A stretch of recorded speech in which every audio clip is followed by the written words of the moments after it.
မင်္ဂလာပါဒီနေ့ကကျတော့ civil engineer နဲ့ကြောင်းပြီးတဲ့သူတွေ BIM modeler line ကိုဝင်ဖို့အတွက်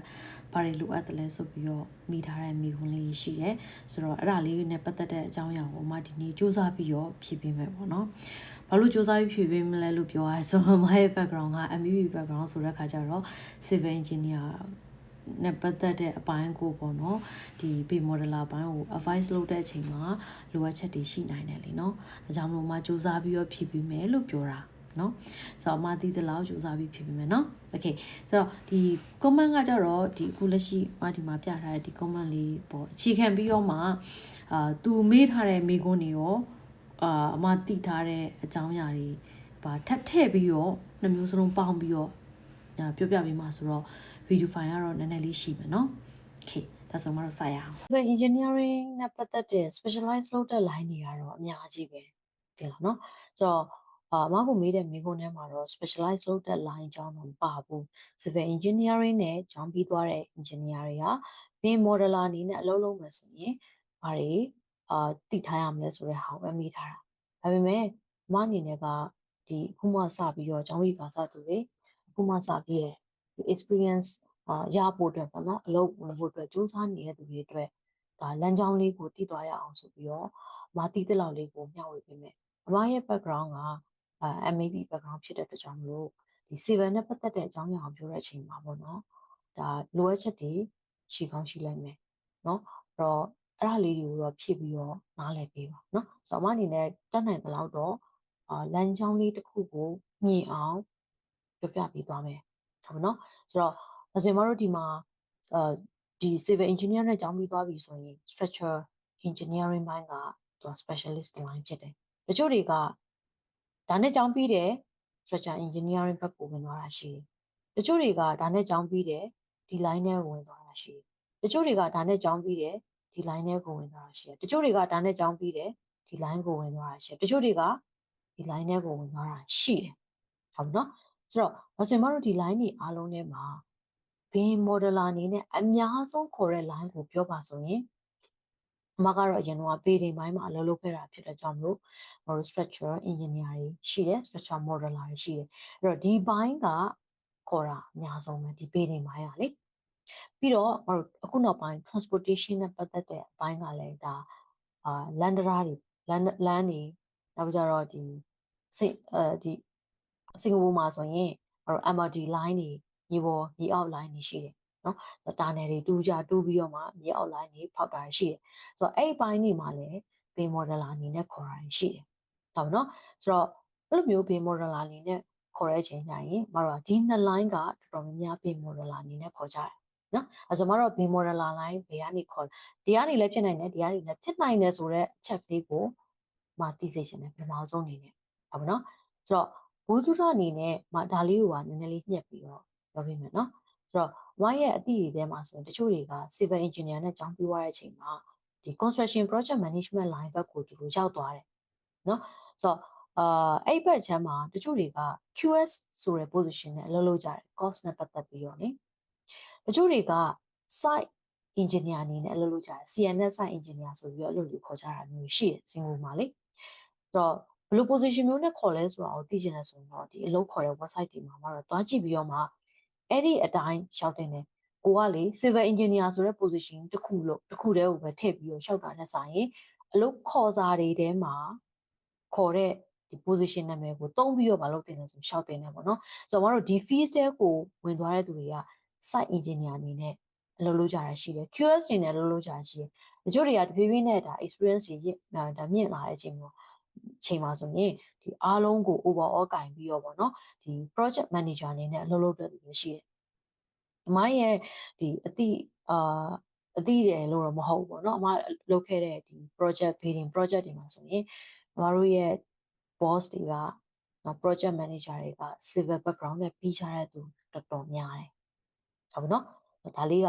ဟိုစာထဲမှာတင်ဒါမျိုးကိုရေးပြီးတော့သိတာမျိုးမဟုတ်ဘဲနဲ့တကယ်လက်တွေ့မှာလည်းတကယ်ဒီလို position မျိုးနဲ့ဒီ fees ထဲမှာအလုပ်လုပ်တယ်ဆိုတဲ့ဟာကိုမကိုယ်တိုင်တွေ့ဘူးတယ်ပေါ့နော်ဒါလေးပေါ့ဒါကတော့အတွေ့အကြုံညပြတာပါနော်အဲ့တော့ okay ဒါဆိုရင် ဒီ position လေးကတော့မှဂျာညက်ပြီးတော့ပြောလိုက်တာမအောင်မေးထားတယ်မှာမပါဘူးเนาะဒါဆိုမတို့ structure engineering ဘက်က building ဘိုင်းကိုသွားပြီဆိုရင်အစာအုပ်ဘိုင်းပေါ့เนาะအဲ့ဘိုင်းကိုသွားပြီဆိုရင်အဲ့မှာ concrete structure နဲ့ steel structure ဆိုပြီးတော့နှစ်ပိုင်းပြန်ခွဲလိုက်မယ်เนาะနှစ်ပိုင်းပြန်ခွဲလိုက်မယ်အဲ့တော့တချို့တွေက steel structure တွေကြီးပဲလောက်ကြတဲ့เนาะ company မျိုးကိုရောက်သွားရင်ဒါ steel structure များများလောက်အောင်เนาะတော့တချို့ company ကြတော့ steel ရော RC ရောเนาะ concrete structure မှာတည်ရတော့က RC လို့ခေါ်ကြတာလေဟုတ်တယ်မလားเนาะဒါဆိုရင် RC building အစာအုပ်ဒါမှမဟုတ်ဆိုရင် RC နဲ့လောက်ထားတဲ့ landera เนาะဘာမှမဟုတ်ဆိုရင်ဘာလို့ steel နဲ့ပတ်သက်ပြီးတော့လောက်ထားတဲ့ building steel နဲ့ပတ်သက်ပြီးတော့လောက်ထားတဲ့ landera တွေပေါ့เนาะပြောမှဆိုရင်ဒီတရားတွေပေါ့เนาะ bridge တွေပေါ့ okay ဒါလေးကိုမတို့မြင်သွားပြီဆိုရင်ဒီအပိုင်းနဲ့ပတ်သက်ပြီးတော့တကယ်ကြတဲ့အလုံးလုံးမှဆိုရင်မသိထားတဲ့လောက်က design engineer အနေနဲ့အလုံးလုံးမှာလား design ဘိုင်းကိုလုပ်တဲ့ structure engineer အနေနဲ့အလုံးလုံးမှာလားသို့မဟုတ်မတို့ဒီနေရာမှာ pay modeler အနေနဲ့အလုံးလုံးမှာလားဒီလိုမျိုးထပ်ပြီးတော့ခွဲတယ်အဲ့ပေါ်မူတည်ပြီးတော့မတို့သိရမယ့် software တွေဖြစ်သွားမယ်ဆိုရင်ကွာခြားမှုရှိသွားမယ်ဟုတ်တော့အခုမတို့ဒီမှာ focus လုပ်မှာတော့အခု color နဲ့ပြထားတယ်ဒီ pay modeler ဘိုင်းကို focus လုပ်မှာ pay ဘိုင်းကို focus လုပ်မှာเนาะဒါဆိုရင်သူ့ကိုမတို့အလုပ်ထဲမှာဒီအလုပ် position တွေနဲ့ခေါ်တဲ့အချိန်ကျရင်ဘယ်လိုမျိုးခေါ်လဲကြည့်ကြည့်အောင်เนาะအခုဒီမှာကြည့်ကြည့်အောင်အခုဒီမှာကြည့် pay modeler တဲ့နောက်က archi structure လို့ရေးထားတယ်ဒါပေမဲ့ archi structure လို့ရေးထားတိုင်းတချို့ company တွေက archi pay modeler structure pay modeler နှစ်ယောက်ခေါ်မှာဖြစ်တဲ့ကြောင့်မလို့ဒီလိုမျိုးရေးထားတာဖြစ်နိုင်တယ်လို့မျိုး2 in 1ပေါ့เนาะ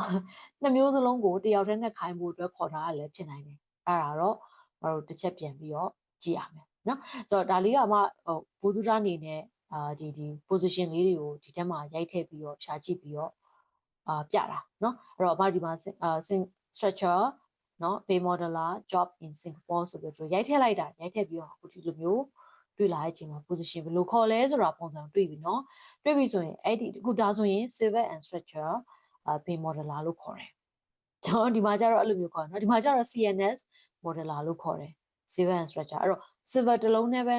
တက်ပြီးတော့ခေါ်တာမျိုးတော့မတွေ့ဘူးကွယ်เนาะအဲ့တော့ structure လို့ခေါ်တယ်ဘာမှမဟုတ်ဆိုရင် CNS လို့ခေါ်တယ်ဟုတ်ပြီเนาะဆိုတော့ဒါလေးတွေကိုမတို့ဘုသူတအနေနဲ့သိစေချင်တယ် position လေးတွေခေါ်တဲ့ position လေးတွေပေါ့เนาะ okay ဒါဆိုမတို့ဒီမှာ question မေးထားတဲ့ဟာလေးတစ်ခုပေါ်မှာတော့စပြီးတော့တစ်ချက်ပြောမယ်ဆိုရင် software ဘာ software တွေတည်ထားတင်လဲเนาะဒါဆိုဘယ်နဲ့ပတ်သက်ပြီးတော့မတို့ဘာ software တွေတည်ထားတင်လဲအဲ့တော့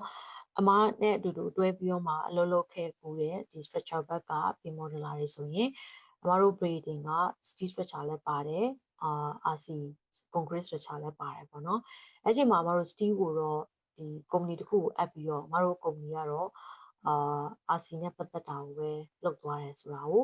အဓိက focus ထားပြီးလုပ်သွားတယ်ဆိုတာကိုတွေ့ရတယ်ပေါ့နော်ဆိုတော့အမတို့ဒီမှာ Revit software ကိုသင်လိုက်ပြီဆိုရင်သူကဒါကတော့မှဆွမ်းတော့ပြောပြတာကမတို့ဒီ project မှာတွေ့ကြုံရတဲ့အတွေ့အကြုံမျိုးပြောပြတာsteel structure ကိုမလုပ်ဘူးလေလို့တော့ဒါတသမတ်ထဲမတွက်စေချင်ဘူးเนาะတချို့ company တွေက steel ရော RC ရောနှစ်မျိုးစလုံးလုပ်ကြတယ်เนาะအဲဆိုရင်မတို့ software ကအသင့်တော်ဆုံး software ကဘာလဲဆိုရင် Revit software ကတော့ steel လည်းလုပ်လို့ရတယ်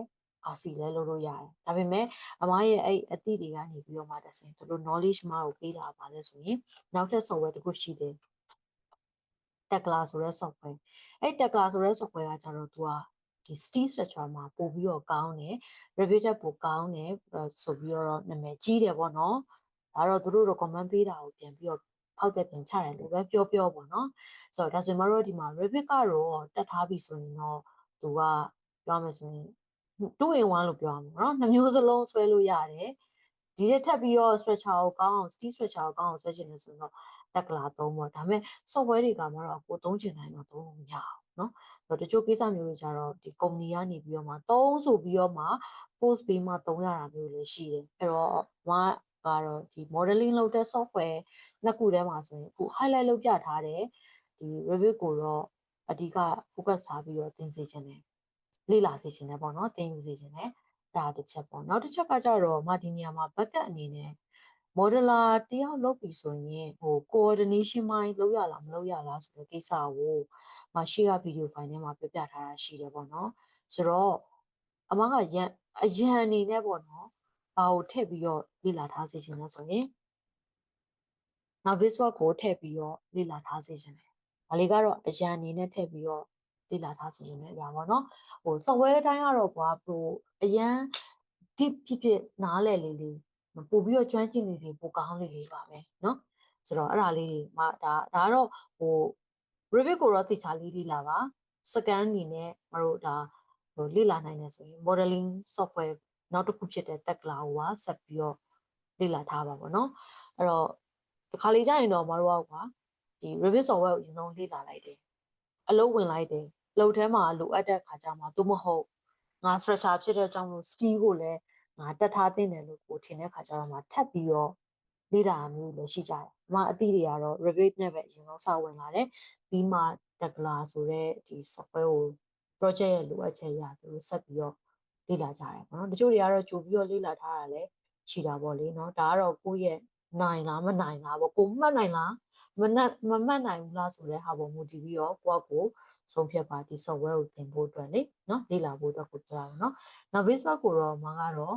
အတိုင်းအတာတစ်ခုလောက်ထိလေ့လာထားစီခြင်းနောက် Viswap မှာလုပ်လို့ရတဲ့ function တွေအများကြီးရှိတယ်။အဲ့ဒီကမှမတို့ဒီ project အတွက်ကို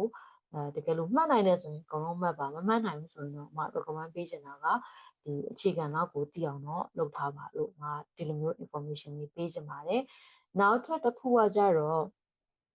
drafting software ပေါ့နော်ဒီ bidding ဘိုင်းအတွက် drafting software ကမတို့ AutoCAD ကိုသုံးကြတယ်နော် AutoCAD က drafting ဘိုင်းအတွက်မတို့အသုံးဝင်တဲ့ software လေးပေါ့နော်ဒီဥစ္စာလေးကိုလည်းမကအရန်အနေနဲ့လေ့လာထားစေချင်တယ် AutoCAD ကိုမတို့လေ့လာပြီဆိုရင်နော်သူ့မှာဟိုဘယ်လိုခေါ်မလဲ AutoCAD 2D 3D နော်ISO နော်အဲ့လိုမျိုးတွေရှိတယ်ပေါ့နော်အဲ့ဒီချိန်မှာတော့ 2D လောက်ကိုသိထားရင်ဆို 2D လောက်ကိုပဲသိအောင်လုပ်ထားပါ 2D တောင်မှကွာ advanced သိအောင်လုပ်မှာလားเนาะဒါဆိုမှတို့ဒုတိယအချက်အနေနဲ့ဒီ software တွေအခု highlight လုပ်ပေးထားတဲ့ software တွေကိုဘယ်လောက် level ထိသိအောင်လုပ်ထားတင်လဲဆိုတဲ့အကြောင်းအရာကိုမှဆက်ပြီးတော့ပြောလိုက်เนาะဆိုတော့ဘယ်လောက်ဒါမေကွန် question မေးထားတဲ့မေကွန်ထဲမှာလည်းပါတယ်လေเนาะRevit ကိုဆိုရင်ဒီမှာမြားလေးထိုးလိုက်เนาะဒီ Revit software ကိုဆိုရင်တော့အမကတော့ဒီအခြေခံကနေစပြီးတော့เนาะ advanced တိသင်ထားစေချင်တယ် Revit software ကို strong ဖြစ်လေကောင်းနေတယ်နော်။ဗီဒီယိုဖိုင်တစ်ပုဒ်မှလားမသိဘူး။ဒီ BIM modeler တယောက်အနေနဲ့ဘာတွေသိသင့်လဲဆိုတဲ့အရာလေးကိုပြောပြထားတာရှိတယ်။ BIM modeler ရဲ့အဓိက key က scale ကအမြင့်ဆုံး scale ကဘာလဲဆိုရင် software scale ပဲ။အဲ့ software ထဲမှာမတို့အသုံးအများဆုံး software ဖြစ်တဲ့ဒီ Revit software ရဲ့ scale ကိုဘာလုပ်ထားသင့်လဲဆိုရင်အမြင့်နိုင်သမျှမြင့်အောင်လေ့လာထားသင့်တယ်။ဟုတ်ပြီနော်။ဈေးစစ်ပေးလိုက်မယ်နော်။ MEP ကိုဈေးစစ်တာမဟုတ်ဘူး။အခု structure ဒီ structure ဘိုင်းကိုပါလာပြီးဈေးစစ်ပေးနေတယ်နော်။နောက် Viswap ကိုကြတော့မတို့ကဒီ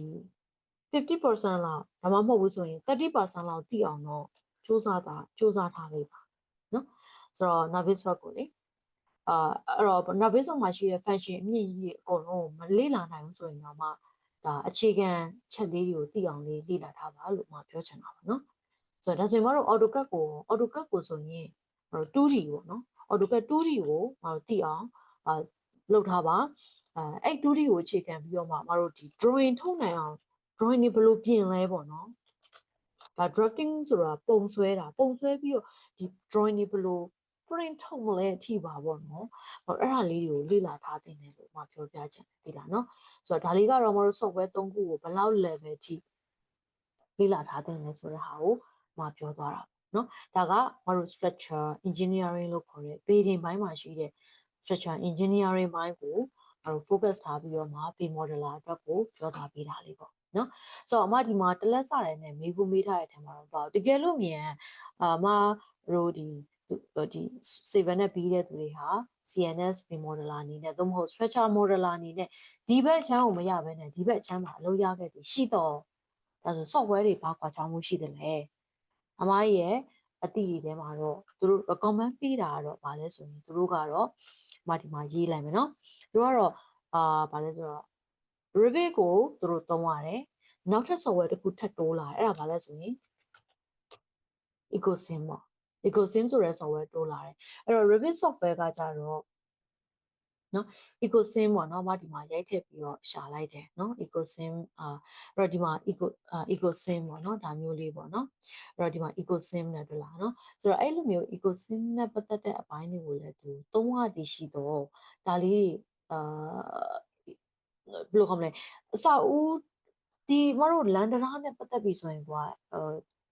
မိုင်နဲ့ချီပြီးတော့သွားရတာလीနော်ဟုတ်လားမိုင်နဲ့ချီပြီးသွားတဲ့အချိန်မှာမတို့ Revit software ကအဲ့လိုမျိုးအရှိကြီးပေါ့မိုင်နဲ့ချီပြီးသွားတဲ့လမ်းကြောင်းကြီးတစ်ခုလုံးကိုမတို့ကလိုက်ဆွဲဖို့အတွက် Revit နဲ့မဖြစ်နိုင်နော် Revit မှာကမတိရတဲ့လောက်မိုင်20လောက်ပဲအတွင်းမှာပဲသူကဟို model တွေကို generate ထုတ်ပေးနိုင်တာကဲလို့အဲ့ထက်ကြော်သွားပြီဆိုရင် तू ကမနိုင်တော့အဲ့လိုသဘောမျိုးဖြစ်သွားပြီပေါ့နော်ဒါကြောင့်လို့မတို့ကဒီလန်ဒရာတွေမှာဆိုရင်ဒီအခုဒီမှာဆိုရင်တော့မတို့ဒါ MRD line တွေပေါ့နော်စင်ကာပူမှာဆိုရင်တော့ MRD line ဆိုပြီးတော့ရှိရဲပြီးရင်မတို့မှတ်တိုင်နေမှာဆိုရင် MRD station လို့ခေါ်တယ်အဲ့ station ကိုကျတော့ Revit software နဲ့ဆွဲပြီးတော့မှအဲ့ဒီ MRD line ပေါ့နော်ရထား line တစ် line လုံးကိုကြတော့ ecosim နဲ့ဆွဲပြီးတော့ပြန်ပေါင်းပြီးတော့သုံးကြတယ်ဆိုပြီးတော့လည်းဒါသုံးတဲ့သူတွေကအခုလက်ရှိသုံးတဲ့သူတွေကဒါ knowledge sharing လုပ်ပေးကြတာလေးရှိတယ်ပေါ့နော်ဒါလေးကိုမှပြန်ပြီးတော့မျှဝေပေးတာပါနော်နောက်တစ်ခုကကြတော့သူတို့ကဘာသုံးလဲဆိုရင် drafting နဲ့ပတ်သက်ပြီးတော့သူက AutoCAD ကိုသုံးတယ်ဒါပေမဲ့ तू ကဘာထပ်ပြီးတော့သုံးသေးလဲဆိုရင် drafting နဲ့ပတ်သက်ပြီးတော့လေသူထပ်ပြီးတော့သုံးတာကတော့ဘာလဲ micro station နော် micro station အဲ့တော့ဒီအရှိက Revit ရယ်ဒီနောက်က AutoCAD ရယ်ကဘယ်ကုမ္ပဏီကနေထုတ်တာလဲဆိုရင် Autodesk ကုမ္ပဏီကနေထုတ်တာဒီနောက်က ecosim ရယ်ဒီအောက်က micro station ကဘယ်သူထုတ်တာလဲဆိုရင် Bentley ကနေထုတ်တာဟုတ်နော်ဆိုတော့မတို့ logo အနေနဲ့ကြည့်မယ်ဆိုရင်ဒီ Bentley ကနေပြီးတော့မှထုတ်တာပေါ့ဟုတ်နော်ဆိုတော့ဒါဆိုမတို့ဒီ Bentley ကနေထုတ်တဲ့ software တွေကလန်ဒရာတွေနဲ့ပတ်သက်ပြီးတော့မှဆွဲတဲ့ချိန်ကျရင်သူက powerful ဖြစ်တယ်လို့ပြောလို့ရတယ်နော်ဆိုတော့ဒါဆိုရင်တို့ဒီဘိုင်းရောက်သွားပြီဆိုရင်များသောအားဖြင့်တောင်းကြတာကတချို့ project တွေကတော့ ecosim ကိုတောင်းကြတယ်တချို့ project တွေကျတော့ micro station ရော ecosim ရောတွဲတောင်းကြတယ်အဲ့တော့အမားရဲ့တီးတဲ့အတီးရဲ့ company မှာဆိုရင်တော့သူက1 to နှစ်ခုစလုံးသုံးတယ်ဒါလည်းဒါလည်းညှက်ပြီးတော့သုံးတယ်လို့ပြောတယ်ဒါသူ့ရဲ့ recommendation သူပြောတဲ့သူ project မှာသုံးတဲ့ဟာကိုပြပြတာပေါ့နော်ဟုတ်နော်ဒါဆိုရင်မတို့ဒီ software တွေကအမပြောတဲ့ software တွေကတကယ် project ထဲမှာတကယ်သုံးလားမသုံးလားဆိုတော့ counter check ပြန်လုပ်လို့ရတယ်ဟုတ်နော် counter check ပြန်လုပ်ရတယ်အဲ့ဒါကမတို့ဘာနဲ့လုပ်မလဲဆိုရင်စောနာတော့မဒီမှာ structure pin model လားဆိုပြီးတော့ Google မှာရိုက်ပြီးတော့ရှာကြည့်လိုက်တယ်ရှာတဲ့အချိန်ကျရင်မတို့ဒီမှာ job ဆိုတဲ့နေရာလေးကို click တစ်ချက်နှိပ်လိုက်ရင်စင်ကာပူလို့လည်းရေးထားတယ်နော်နှိပ်လိုက်ပြီဆိုရင်မတို့ဒီလိုမျိုးအလုပ်ခေါ်တာလေးကြာလာတယ်စင်ကာပူဘက်ကနေခေါ်တာ Indeed ဆိုတဲ့ website ကနေခေါ်တာဒါလည်း Indeed ဆိုတဲ့ website ကနေခေါ်တာဒါကဗာလဲ iPro လား iPro Career เนาะအဲ့ဟာနေပြီးတော့ခေါ်တာတဲ့သိတာမသိဘူးเนาะအဲ့ website တွေဆိုမှသိတာမသိဘူးဆိုတော့အဲ့လို website တွေကကိုမသိတဲ့ website တွေလည်းအများကြီးရှိတယ်အဲ့ဒါကိုwebsite တစ်ခုတည်းကိုပဲ Indeed ကိုသိလို့ Indeed ကိုပဲဝင်ပြီးတော့ရှာနေတာမျိုးမဟုတ်ဘဲနဲ့အခုလိုမျိုးဒီကနေပြီးတော့ရှာကြည့်လိုက်တယ်ဆိုရင်ပင်နဲ့ပတ်သက်တဲ့ဒီခေါ်တဲ့နေရာတွေပေါ့နော်အဲ့ဒါလေးတွေမှာတော့အကုန်လုံးဒါသိလာရတာပေါ့ဒါဆိုရင် talent.com ဆိုတဲ့ဒီ website ကနေပြီးတော့ခေါ်ရတယ်เนาะဒါဆိုရင် my career future ကနေခေါ်ရတယ်เนาะဒါ job street ကနေ job lead တယ်เนาะတစ်ခါမှတော့မသိဘူးမတို့များသောအားဖြင့်သုံးကြတာ job street တို့ job db တို့ကိုအများဆုံးသုံးကြတာဒါပေမဲ့ဒီဥစ္စာလေးတွေကလည်းဒီကနေခေါ်ရဲဆိုတာလေးတွေကလည်းရှိရဲဆိုတဲ့ဟာလေးကဘယ်ကြောင့်သိလာလဲဆိုရင်အခုလိုမျိုး Google မှာရိုက်ထည့်ပြီးတော့ရှာကြည့်ခြင်းအပြင် Google ကနေပြီးတော့ filter ပြန်စစ်ပေးလိုက်တာများပြောမှာဆိုတော့ဒီ job ဆိုတဲ့ဟာလေးပြန်စစ်ပေးလိုက်တာ okay ဒီကနေပြီးတော့မှဒီမှာအလုပ်ဟုတ်နော် position လေးတစ်ခုကို click ထောက်ပြီးတော့တွားပြီးတော့ကြည့်ကြည့်လိုက်မယ်သူ့ရဲ့ job requirements တွေမှာတခြားကြည့်ကြည့်မယ်ဆိုတော့တခြားအရာတွေအများကြီးတော့ like မကြည့်တော့ဘူးအခုလောလောဆယ်မှာ software ကို double check လုပ်ချင်တယ်ဆိုရင်လုပ်လို့ရအောင်ဒီမှာတွေ့လား proficiency in bin software such as Revit Navisworks နော် Revit Navisworks တက်ထားမယ်ဒီမှာ AutoCAD ရယ်လို့တော့သူတည်တတ်မပြောထားဘူးတက်ထားရင်တော့အကောင်းဆုံးပဲနော်တချို့ project တွေကလေ AutoCAD ကိုတော့ပြောထားဘူးဆိုရင်မင်း AutoCAD ရလားဆိုပြီးမှအဲ့လိုမျိုးလာတာအဲ့တော့ AutoCAD ကတော့အမပြောထားတယ်ပမာဏလောက်ကြည့်လို့တော့လုံးဝသိအောင်တော့လုပ်ထားစီချင်ပါတယ်လို့နော်ဟုတ်ပြီနော်ဒါဆိုမတို့ဒီမှာ Revit နဲ့ Navisworks ရဲ့တက်ခိုင်းနေအဲ့တော့မတို့ကဒီ Revit Navisworks ကိုလေ့လာခြင်းအပြင်ဒါကိုလေ့လာလိုက်ခြင်းအပြင် ဒီပိုင်းမှာလည်းအဆင်ပြေတယ်လို့မျိုးဒီဘက်ပိုင်းမှာလည်းပြန်ပြီးတော့မှသုံးလို့ရတယ်ဒီဘက်ချမ်းမအောင် Navis မပါဘူးလားဆိုတော့အဲ့ဒါတော့မှတေချာတော့မသိဘူးသိလားနော်တေချာတော့မသိဘူး condition ဘိုင်းကိုလုပ်ပြီဆိုတော့ဒီလိုမျိုး Navis တွေလည်းသုံးရင်သုံးတယ် Navis မဟုတ်တော့တခြား platform တွေလည်းသုံးရင်လည်းသုံးနိုင်တယ်ဒါပေမဲ့ Navis ကတော့ Autodesk ကနေထုတ်တဲ့ software လေးတစ်ခုပဲဖြစ်တယ်ပြီးတော့ Revit ကိုသင်ပြီးသွားပြီဆိုရင် Navis ကိုသင်ရတာပို့ပြီးတော့လွယ်တယ်ဟုတ်နော်ပို့ပြီးတော့လွယ်ဒါလေးက information ပေးတာ okay ဆိုတော့အမတို့ဒီမှာဒီလိုမျိုးရှိတယ်ကွာနောက်ထပ်တစ်ခုတစ်ခုမှဆက်ပြီးတော့ click နှိပ်ပြီးတော့ကြည့်လိုက်မယ်ဆိုရင်သူလည်းပဲ pay model လား senior pay model လားတဲ့ position နှစ်ခုခေါ်မယ်ဆိုတဲ့သဘောပေါ့နော်ဒီနေရာမှာတစ်ချက်ကြည့်လိုက်ရင်သူက software တွေထဲမှာပါ software တောင်းထားလဲကြည့်ပါဦးဒီမှာ ecosystem နဲ့တွေ့လား microstation နဲ့ Tekla တဲ့ဟောနော်အဲ့ဒါမျိုးတွေတောင်းထားတယ်လားအဲ့တော့ဒီ project ကနော်ဒီ project ကဒီလိုမျိုးတောင်းထားပြီဆိုတဲ့ကမတို့ bidding အတွက် project တော့မဖြစ်နိုင်တော့နော်ဒါကတော့ recruitment website ကနေပြီးတော့ company ကနေခေါ်ထားတာဆိုတော့တကယ် company အရင်ခံတော့ဘယ်ကနေခေါ်လဲတော့မသိဘူးပေါ့နော်ဆိုတော့ဒီထဲမှာတော့လားဒီ software တွေတောင်းထားတယ်အဲ့တော့အမဆမပြောတဲ့ software တွေပဲပြန်ပါတယ်နော်ဆိုတော့ဒီလိုမျိုးပါပြီဆိုရင် microstation တို့ဘာတို့ပါပြီ ecosystem တို့ပါပြီဆိုရင်လေမတို့ကတန်းပြီးတော့တည်ထားမှာကဒီ transportation နဲ့ပတ်သက်တဲ့ project လို့တည်ထားမယ်စင်ကာပူမှာဆိုရင်ဒီလိုမျိုး project နယ်မျိုးကို LTA project လို့ခေါ်တယ် L ရဲ့ T ရဲ့ London ရဲ့ L ရဲ့ T ရဲ့ A ရဲ့ပေါ့နော် LTA ပေါ့နော်ဆိုတော့ okay land transport နော်authority လို့ခေါ်ကြတာနော် okay ဒါဆိုမှဒါသိတဲ့ဘိုင်းလေးကိုမှပြပြလိုက်တာ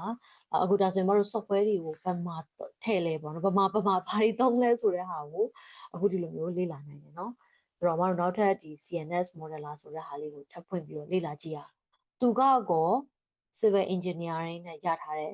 သူပေါ့နော်ဒါဆိုမတို့အခု civil engineer နဲ့ဝယ်ရထားတဲ့သူတွေဆိုရင်ဒီဟာလေးကိုရှောက်လို့ရ prefer က structure background လို့ပြောထားတယ်လား structure background နဲ့နော်civil engineer အောင်မှတော့ structure background เนาะဒါဆိုမတို့ရှေ့တုန်းကသိခဲ့တဲ့ဟာလေးတွေကအခုဒီမှာ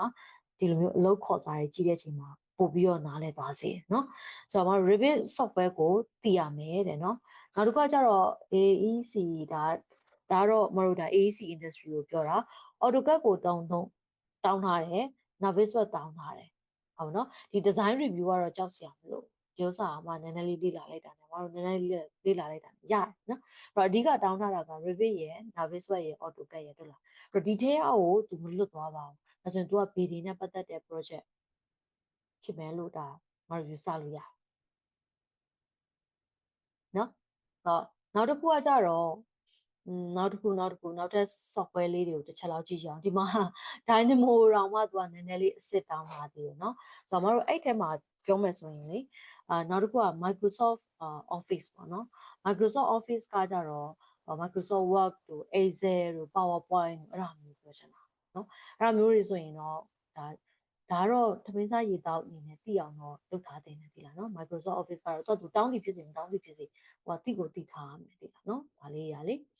ဟုတ်နော်ဒါဆိုအဲ့လိုခုလိုမျိုးသွားပြီးတော့မှဒီလေးလာထားတဲ့နေဆိုပြီးတော့ဒါမှကောင်တာချက်ပြန်လုပ်စီချင်တာလည်းပါတယ်အလုပ်ခေါ်စာတွေထဲမှာဘာ software တွေတောင်းလဲဆိုတာကိုလည်းဒါသိတယ်လို့မျိုးအလုပ်ခေါ်စာတွေကိုလည်းဖတ်ဖြစ်အောင်ဖတ်ပါမသိသေးဘူးဆိုရင်လည်းပဲသိတဲ့သူတွေကိုချင်းကပ်ပြီးတော့မှဒီအလုပ်ခေါ်စာထဲမှာဒါလိုမျိုးရေးထားတယ်ဘာတွေကိုခိုင်းတာလဲဆိုတာမျိုးကိုမေးပါတကယ်တော့ဒီအလုပ်ခေါ်စာထဲမှာရေးထားတဲ့တချို့အရာတွေက general ပဲရေးထားတာပါနော်တကယ်အလုပ်လုပ်ရတဲ့ detail ကိုရေးထားတာတိတ်မပါဘူးလို့မယူဆတယ်နော်ဆိုတော့MEP လည်းတူတူပဲတကယ် fees ထဲမှာလုပ်ဖူးတဲ့သူအနေနဲ့ဒီဥစ္စာတော့တန်းပြီးတော့သိတာပေါ့နော် okay ဒါဆိုမှတော့နောက်ထပ်တစ်ခုအနေနဲ့ဒါမေးထားတဲ့ဟာတော့မဟုတ်ဘူးadditional အနေနဲ့ထပ်ပြီးပြချင်တာပါလဲဆိုတော့ conclusion အနေနဲ့ပေါ့နော်နံပါတ်3ချက် conclusion အနေနဲ့ဒီ software တွေကိုငါတို့ BIM modeler တယောက်ဖြစ်တယ်ဆိုရင်နော်ဒီ scale အမြင့်ဆုံးကဘာပြရမလဲဆိုရင် software scale အမြင့်ဆုံးပြရမယ်နော် software scale ကိုမြင့်နိုင်သမျှမြင့်အောင်မလုပ်ရမယ်ကိုယ့်ကိုပြင်ဆင်ထားရမယ်ဟုတ်နော်ငါ software တွေကိုမတော်လေ့လာထားရမယ်ဆိုတော့မသိသွားပြီဘယ် software ကို priority အနေနဲ့လေ့လာမယ်ဆိုတော့သိသွားပြီနောက်တစ်ချက်အနေနဲ့ထပ်ဖြည့်ပြီးချင်တာအဲ့ပါလဲဆိုရင်မတို့ကဒီအခုလက်ရှိလာမေးတဲ့သူပဲဖြစ်ဖြစ်ဒီဗီဒီယိုနားထောင်တဲ့သူတွေဟာ experience လုံးဝမရှိခဲ့ဘူးဥမာ civil နဲ့ကြောင်းပြီးတော့ ဒါလုပ်ငန်းခွင်တွေကိုဝင်မှာဆိုရင်မအနေနဲ့အကြံထပ်ပေးချင်တာပါလဲဆိုရင် civil နဲ့ပတ်သက်ပြီးအခု structure ဘိုင်းကဒီ approach လုပ်ရတာအရန်လွယ်တာများတယ်ဒါကြောင့်မလို့ဒီဘိုင်းနဲ့ပတ်သက်တဲ့သင်တန်းတွေလည်းရှိကြတယ်ပေါ့နော်အဲ့တော့မတို့ AutoCAD ကိုသုံးပြီးတော့လေအနည်းဆုံးတော့ AutoCAD ကိုသုံးပြီးတော့မှ structure engineering နဲ့ပတ်သက်တဲ့ဒီ ပေတွေနဲ့ပတ်သက်တဲ့ drawing တွေရပါတယ်လေဟုတ်နော် drawing လို့ပြောလိုက်ပြီဆိုတခြား drawing မဟုတ်မှဒီမှာပြောပြချင်တာ civil structure နဲ့ပတ်သက်တဲ့ပေါ့နော် structure နဲ့ပတ်သက်တဲ့ structure drawing တွေကပါတယ်လေအဲ့ drawing တွေကိုမတို့ဒီ AutoCAD နဲ့ဆွဲတတ်ဖို့အရင်ဆုံးလေ့လာထားတယ်သိလားနော်အလုပ်ထဲမဝင်ခင်ပါလေ့လာထားလေပိုကောင်းလေပဲနော်လေ့လာထားလေပိုကောင်းလေပဲတကယ်လို့အဲ့ terms တွေကိုမတို့ကကောင်းကောင်းမသိဘဲနဲ့အလုပ်ထဲကိုဝင်နေဆိုရင်လေတော်တော်လေးကိုဒုက္ခရောက်တယ်သူတို့ဘာပြောလို့ပြောမှမသိတခါလေကြာရင်လေအဲ့လိုမျိုးဖြစ်တတ်တယ်ဒါကြောင့်မလို့မတို့ဒီကယ်လို့မြန်ကိုယ့်ရဲ့ဒီ drawing တွေကိုကိုကသိပြီးသားဆိုတော့ကိစ္စမရှိဘူးပေါ့နော်ကယ်လို့မသိသေးဘူးဆိုရင်တော့ AutoCAD နဲ့ဘယ်လိုမျိုးဆွဲလဲ AutoCAD မှာလဲဒါ AutoCAD ကိုလည်းလေ့လာရင်းနဲ့ပေါ့နော်ဒီ structure drawing တွေဆိုတာပါလဲ structure drawing လို့ပြောလိုက်ပြီဆိုရင်ဘာတွေဘယ်လို drawing မျိုးစားတွေထုတ်တာလဲနော်အဲ့ဒါလေးတွေကိုငါတို့လေ့လာထားတင်တယ်အမကတော့ MEP ဘိုင်းပဲတင်တာဆိုတော့ခါကြတော့လေဒီ structure ဘိုင်းကိုတင်တဲ့ဆရာစီမှာပဲသွားပြီးတော့မှဒီဘိုင်းကိုလေ့လာစေချင်တယ်ဒီလားနော်ဆိုတော့တချို့တွေကဒီလိုမျိုး AutoCAD နဲ့ဒီလို structure drawing တွေဆွဲတယ်အဲ့ဒါကိုတချို့တွေကဘယ်လိုခေါ်ကြလဲဆိုတော့ working drawing ပေါ့နော် drawing ဘိုင်းဆိုပြီးတော့မှအဲ့လိုမျိုးအတန်းနေဆိုပြီးတော့ဖွင့်ကြတယ်။မားကတော့ဒီ MEP ဘိုင်းတော့ဆိုရင် AutoCAD ကိုသုံးပြီးတော့ MEP drawing ကိုဖတ်တဲ့ MEP drawing ကိုဘယ်လိုဆွဲမလဲ MEP drawing ကိုပြင်တယ်ပေါ့နော်ဘယ်လိုမျိုးပြင်ဆင်မလဲဆိုတော့အပိုင်းကိုသင်ပြီးတာကြတော့မားတော့နာမည်တစ်မျိုးနဲ့ပြောတယ် MEP CAD grapher လို့ပဲမားပြောလိုက်တယ်နော်အဲ့တော့တချို့အတန်းတွေကတော့ working drawing ဆိုပြီးတော့မှပြောပြီးတော့သင်တာမျိုးရှိတယ်အဲ့လိုသင်တိုင်း working drawing လို့တွေ့တိုင်းတက်တင်လားဆိုတော့တစ်ချက်ပြန်ကြည့်နော် civil ဒီ structure နဲ့ပတ်သက်တဲ့အပိုင်းကိုပဲဒါတက်ဖို့အတွက်မှအကြံဉာဏ်ပေးချင်တာဟုတ်ပြီနော်အဲ့တော့တေချာလေးကြည့်ပြီးမှတက်ပေါ့နော် okay ပါဒါဆိုရင်တော့မတို့ဒီ conclusion နေနဲ့ software skill ကို strong ဖြစ်အောင်လုပ်ပါနောက်တစ်ခါကျတော့ experience လုံးဝမရှိသေးဘူးဒီ drawing နဲ့ပတ်သက်ပြီးမသိသေးဘူးဆိုရင် drawing နဲ့ပတ်သက်ပြီးသိအောင်လုပ်ပါ AutoCAD နဲ့ဒီ phone တွေကိုဆွဲပြီးတော့ဘယ်လိုပြင်ဆင်ပြီးထုတ်လဲဆိုတာကိုထုတ်ဖို့အောင်လုပ်ပါနောက်ဆုံးမှအဆုံးသတ်လိုက်ချင်တာပါလဲဆိုရင်မတို့ bin နဲ့ပတ်သက်တဲ့ software skill ကိုဖြည့်ထားတယ်မလားနော်ဒါဆိုရင် bin software ကိုအသုံးပြုပြီးတော့အခုဆိုရင် Revit ကိုလေ့လာထားဆိုရင် Revit ကိုအသုံးပြုပြီးတော့မှဒီ structure drawing တွေကြည့်ပြီးတော့ဒီ structure model ကိုဘယ်လိုစောက်လဲဆိုတာအထိပါလေ့လာထားနိုင်တယ်အကောင်းဆုံးပဲဟုတ်နော်ဆိုတော့ဒီမှာခန့်လေးနဲ့တစ်ချက်ထောက်ပြမယ်ဆိုရင်ဒီ structure drawing ကို AutoCAD နဲ့ဘယ်လိုဆွဲမလဲ AutoCAD နဲ့ဘယ်လိုဆွဲမလဲပေါ့နော်ဆွဲထားတဲ့ AutoCAD နဲ့ဆွဲထားတဲ့ဒီ structure drawing ကိုကြည့်ပြီးတော့မှ Revit ထဲမှာရော model ဆွဲတတ်ပြီလားနော်အဲ့လိုမျိုးအပြန်အလှန်လေးသိလေproject ထဲရောက်ပြီအလုပ်ထဲရောက်ပြီဆိုရင်လေနည်းနည်းပို့ပြီးတော့ pressure အရန်မတက်လေပဲအလုပ်ထဲရောက်ပြီဆိုရင်တော့အလုပ်နဲ့ပတ်သက်တဲ့ workflow တွေလည်းမတို့ကလေ့လာရအောင်ပါဟုတ် coordination လုပ်ရမယ်ဆိုရင် coordination တွေပါလုပ်ရအောင်ပါဟုတ်နော် workflow ပေါ့နော် workflow တွေပါဒါ coordination တို့ workflow တို့နော်အဲ့ဒါတွေပါမတို့လိုအပ်မယ်ဆိုရင်ထပ်လေ့လာရအောင်ပါဖြစ်တဲ့အတွက်ကြောင့်မလို့အလုပ်ထဲရောက်တဲ့အခါကျမှတချို့ຢာတွေလေ့လာတတ်ဆိုင်ရင်သင်တန်းတွေရှိရဆိုရင်ကြိုပြီးတော့လေ့လာထားရဆိုတော့အကောင်းဆုံးပါပဲဒါမတို့ရဲ့ step တစ်ခုပါပဲပေါ့နော်ဒီအလုပ်ထဲရောက်တဲ့ချိန်မှာနည်းနည်းလေးထပ်ပြီးတော့မြင့်သွားဖို့အတွက်မြန်လေးနောက်ထပ် step တစ်ခုကိုရောက်သွားစေဖို့အတွက်သင်တန်းတက်ထားခြင်းဟာဒါကိုယ့်အတွက်နော်ကြိုတင်ပြီးတော့ preparation ပြင်ဆင်ထားခြင်းဖြစ်ပါတယ်လို့နော်။ Okay ဒါဆိုရင်တော့မတို့ဒီ video file လေးကလည်းရှည်သွားပြီဆိုတော့ဒီမှာပဲရက်လိုက်မယ်။ civil နဲ့ပတ်သက်ပြီးတော့လိုအပ်ချက်တွေလည်းရှိကောင်းရှိနိုင်တယ်။တော့ရှိရဆိုရင်လည်းနားလည်မှုပေးပါနော်။ဆိုတော့မတို့နောက်ထပ် question လေးတွေရှိရဆိုရင်လည်းခြံထားခဲ့လို့ရတယ်။ဒါပေမဲ့အမသိသလောက်တော့ဖြည့်ပြီးမှာပေါ့နော်။ civil နဲ့ပတ်သက်ပြီးတော့ပြောတာပါနော်။ MEP နဲ့ပတ်သက်ပြီးတော့အမကတော့ဒီနောက်ထပ်ထပ်ပြီးတော့ပြောမယ့်အရာလေးတွေတော့ရှိပါတယ်နော်။ Okay ဒါဆိုရင်တော့ဒီလောက်ပါပဲ။